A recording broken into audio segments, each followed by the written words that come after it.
Gusto kita. Mahal kita.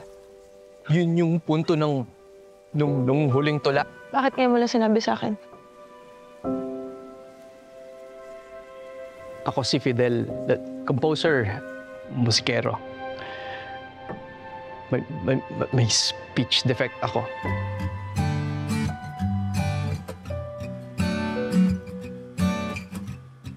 Love ka na ba dati? Oo naman. Di try mo dun humugot. Napadaan ako sa dating tambayan. Nakaukit pa rin doon ang iyong pangalan. Kaya haba man ang panahon na lumipas, ako sa iyong alaala'y di makaiwas. At kung muling magtagpo, tanging masasabi lang sa'yo, kumusta na?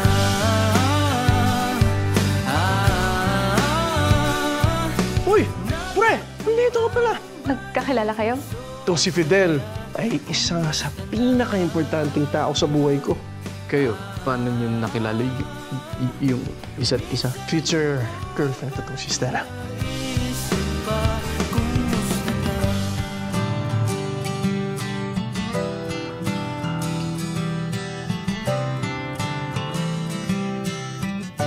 Ito si Miss Stella.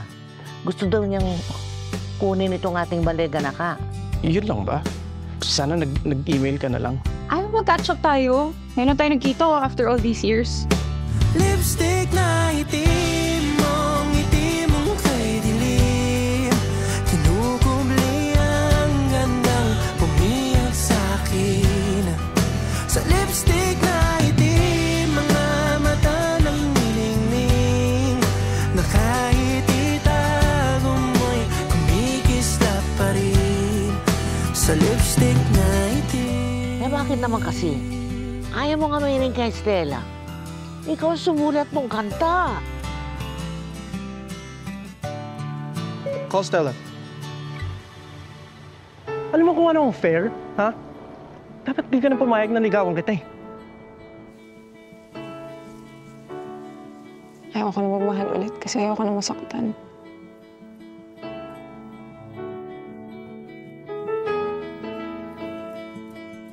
My mind, my heart, my body, and my soul.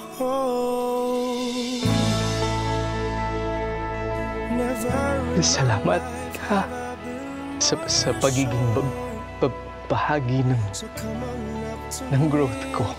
Pakiramdam ko, wala na akong ibang kailangan sa buhay.